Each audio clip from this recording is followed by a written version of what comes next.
In this video, we will review emergency replacement of your child's feeding tube in case the G-tube accidentally comes out. All the materials we will be showing you and talking about will be given to you by your healthcare team before you leave the hospital. In this video, we will demonstrate the replacement of a new balloon-type tube. If your child has a different type of tube, you will learn specific differences for replacing that tube.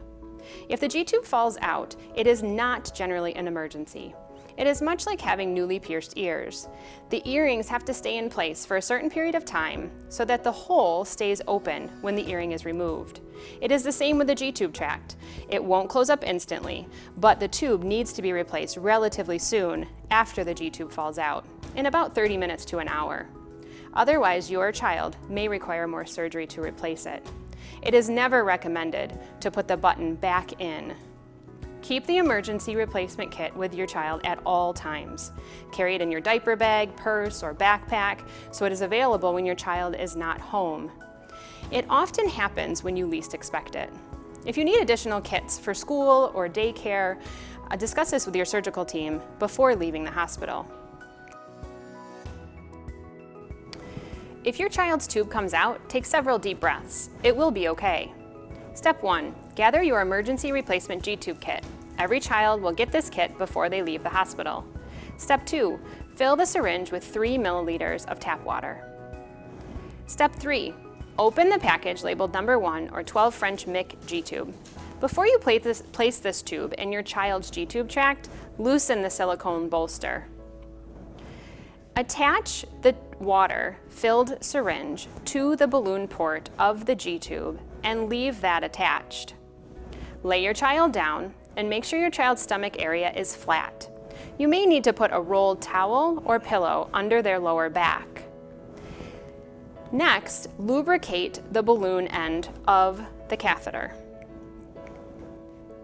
Gently insert the balloon end of the catheter into the opening where the G-tube fell out, about 2 to 3 centimeters or 1.5 inches.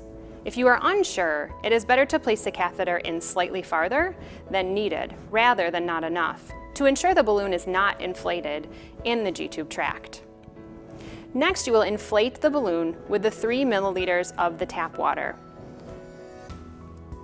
Remove the syringe while holding the plunger down, otherwise the water will come back into the syringe.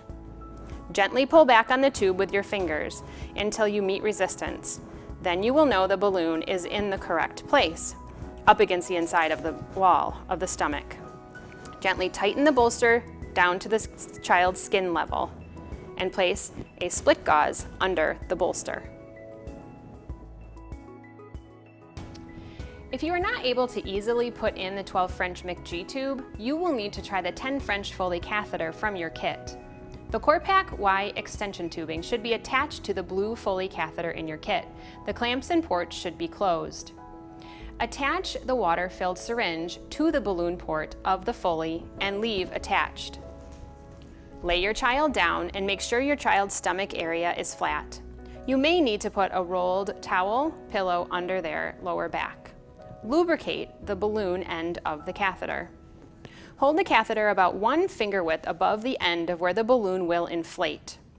Gently insert the balloon end of the catheter into the opening up to where your fingers are holding the tube. If you are unsure, it is better to place the catheter in slightly farther than needed rather than not enough to ensure the balloon is not inflated in the G-tube tract. Next, inflate the balloon with the 3 milliliters of tap water. Remove the syringe, again, while holding the plunger down. Otherwise, the water will come back into the syringe.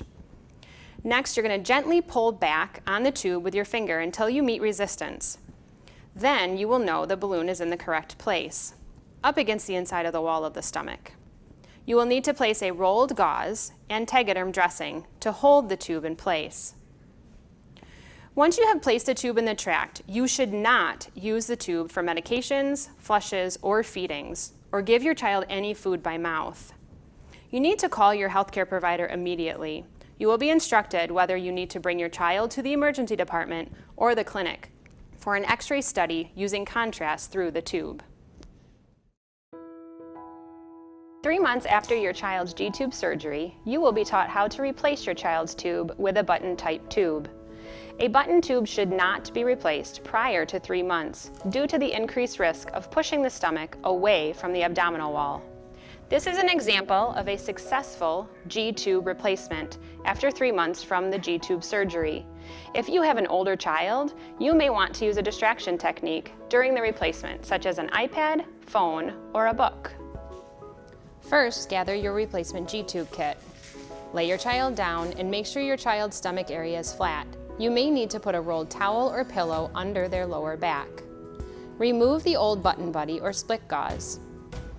Attach the empty syringe to the balloon port of the old G-tube. Pull back on the plunger to remove all of the water from the balloon. You will feel resistance on the plunger when all the water is out. While gently pulling on the plunger, remove the old G-tube button from the tract by pulling it straight out. Cover the area with a dry gauze if there is leaking. Lubricate the balloon end of the new G-tube button and gently insert it into the tract opening. Be sure to push the button all the way into the level of the skin with one hand and hold. Using the other hand, attach the water-filled syringe to the balloon port of the G-tube. Inflate the balloon with the 3 milliliters of water. Remove the syringe while holding the plunger down, otherwise the water will come back into the syringe. And place a split gauze or button buddy around the G-tube.